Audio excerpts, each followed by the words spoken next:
ஆண்டவராகிய இயேசுவின் நாமத்தினாலே இந்த காலை வேளையில் கூட உங்கள் யாவரையும் வாழ்த்துகிறேன். கர்த்தர் உங்களை ஆசீர்வதிப்பாராக. இந்த நாளிலே கூட எபிரேயர் 6ஆம் அதிகாரம் 15ஆம் வசனத்தை கூட வாசித்து தியானிக்கலாம். அந்தபடியே அவன் பொறுமையாய் காத்திருந்து வாக்குத்தத்தம் பண்ணப்பட்டதை பெற்றான். மிக அருமையான வேத வசனம். இந்த வேத வசனத்தின் கடைசி பகுதியில் வாக்குத்தத்தம் பண்ணப்பட்டதை பெற்றான் என்று சொல்லப்பட்டிருக்கு. வாக்குத்தத்தத்தை குறித்து இங்கே சொல்லப்பட்டிருக்கா. மெய்யாகவே வேதத்தில் தேவன் மனிதர்களுக்காக அநேக வாக்குத்தத்தங்களை வைத்திருக்கிறார். அந்த வாக்குத்தத்தங்களை எல்லாம் நாம் பெற்றுக்கொள்ளும். நமக்காகவே நாம் ஆசீர்வதிக்கப்படும்படியாகவே தேவன் நமக்காக வைத்திருக்கிற வாக்குத்தத்தங்கள். வாக்குத்தத்தங்களை பெற்றது யார் என்றால் ஆபிரகாம் அவருடைய வாழ்க்கையில் பெற்றார். அவர் விசுவாசித்து பெற்றார் என்று வேதத்தில் எழுதப்பட்டிருக்கு. அதை தான் நீங்கள் சொல்லப்பட்டிருக்கிறது. அந்தபடியே அவன் பொறுமையாய் காத்திருந்து என்று சொல்லப்பட்டிருக்கிறது. நாம் வாக்குத்தத்தத்தை பெற்றுக்கொள்ள வேண்டும் என்றால் மிகவும் முக்கியமான ஒரு காரியம் பொறுமையாக இருக்கிறது. நாம் தேவ சமூகத்தில் ஒவ்வொரு நாளும் விசுவாசத்தோடு கூட பொறுமையாய் நீங்கள் காத்திருப்பீர்கள் என்றால் மெய்யாகவே தேவன் உங்களுக்காக வாக்கு பண்ணி வைத்திருக்கிற எல்லா ஆசீர்வாதங்களையும், எல்லா நன்மைகளையும், எல்லா உயர்வுகளையும், எல்லா மேன்மைகளையும் நீங்கள் பெற்றுக்கொள்வதற்கு மிகவும் முக்கியமான ஒன்று பொறுமையாய் நாம் காத்திருந்து தேவனுடைய ஆசீர்வாதத்தை பெற்றுக்கொள்ள வேண்டும். ஏனென்றால் ஆபிரகாமுடைய வாழ்க்கையில் தேவன் அவருக்கு சொன்ன வாக்குத்தத்தத்தை அவர் நிறைவேற்றினான். ஆனால் அது காலதாமதமானது.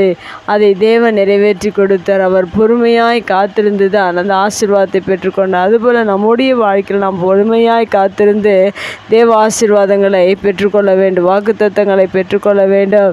ஏனென்றால் வாக்குத்தத்தங்கள் எல்லாம் நமக்காக நாம் தேவனை என்று விசுவாசித்தோமோ அன்றிலிருந்து தேவன் நமக்காக வாக்குத்தத்தங்களை வைத்திருக்கிறார். அந்த வாக்குத்தத்தங்கள் எல்லாம் நம்முடைய வாழ்க்கையில், நம்மளுடைய பிள்ளைகளுடைய வாழ்க்கையில் அது நிறைவேறுகிறதாக இருக்கிறது.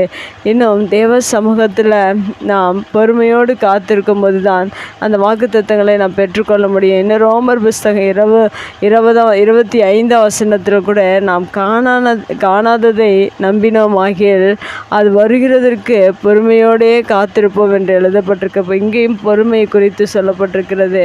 ஒரு காரியத்தை நீங்கள் தேவையென்று நம்புவீர்கள் என்றால், காணாத ஒன்றை நீங்கள் நம்புவீர்கள் என்றால் அது உடனடியாக கிடைக்காது. ஆனால் அது வரைக்கும் நீங்கள் காத்திருக்க வேண்டும், பொறுமையாய் காத்திருக்க வேண்டும். நாம் எந்த காரியத்தையும் அவசரமாய் தேவ சமூகத்தில் பெற்றுக்கொள்ள முடியாது. ஆனால் காத்திருக்கும் போது, பொறுமையாய் காத்திருக்கும் போது அது ஆசீர்வாதங்கள் உங்களுடைய வாழ்க்கையில் தேவன் கொடுக்கிறவராக இருக்கிறார்.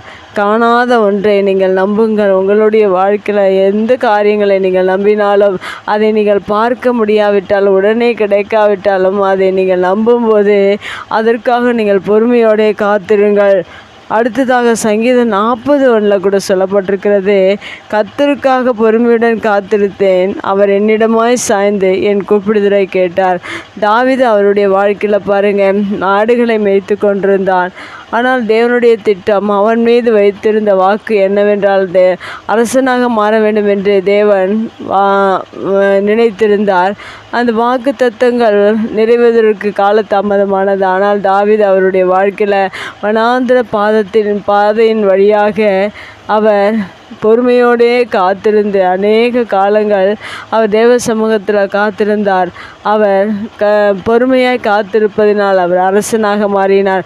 அதுபோல் நம்முடைய வாழ்க்கையில் நாம் பொறுமையாய் காத்திருக்கும் போது தேவன் நமக்காக வைத்திருக்கிற அனைத்து வாக்குத்தத்தங்களை நம்முடைய வாழ்க்கையில் நிறைவேற்றுகிறவராக இருக்கிறார். ஏனென்றால் சங்கீதத்தில் சொல்லப்பட்ட கர்த்தருக்காக பொறுமையுடன் காத்திருந்தேன், அவர் என்னிடமாய் சாய்ந்து என் கூப்பிடுதலை கேட்டார் என்று சொல்லப்பட்டிருக்கிறார். மெய்யாகவே உங்களுடைய வாழ்க்கையில் நீங்கள் எந்த காரியத்தை தேவனிடத்தில் எதிர்பார்க்கிறீர்களோ, ஆண்டவர் உங்களுக்கு வாக்குத்தத்தங்களை வைத்திருக்கிறாரோ, அந்த வாக்குத்தத்தங்களை பிடித்து கொண்டு நீங்கள் ஒவ்வொரு நாளும் பொறுமையோடு கூட நீங்கள் காத்திருப்பீர்கள் என்றால், நீங்கள் நம்பின காரியத்தை காணாததாக இருந்தாலும் தேவன் உங்களுடைய வாழ்க்கையில் தேவன் நிறைவேற்றி கொடுக்கிறவராக இருக்கிறார். தொடர்ந்து பொறுமையாய் காத்திருந்து தேவனுடைய வாக்குத்தத்தங்களை, தேவனுடைய ஆசீர்வாதங்களை நாம் பெற்றுக்கொள்வோம். கர்த்தர் நம்மை ஆசீர்வதிப்பார். கண்களை முடிச்சு வைக்கலாம். எங்கள் அன்பு தகப்பனே, இந்த அருமையான வார்த்தைக்காக நன்றி செலுத்தி, இந்த வார்த்தையின் பிரகாரம் நீர் எங்களுக்கு கொடுத்த எல்லா வாக்குத்தத்தங்களை எங்களுடைய வாழ்க்கையில் நாங்கள் சுதந்திரித்து கொள்ள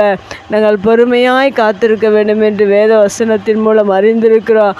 அதுபோல் எங்களுடைய வாழ்க்கையில் நீர் நிறைவேற்றி கொடுத்து எங்களை ஆசீர்வதித்து இன்னும் பலப்படுத்தி மேன்மைப்படுத்துவீராக. இயேசுவின் நாமத்தில் ஜெபங்கள் நல்ல பிதாவே, ஆமேன்.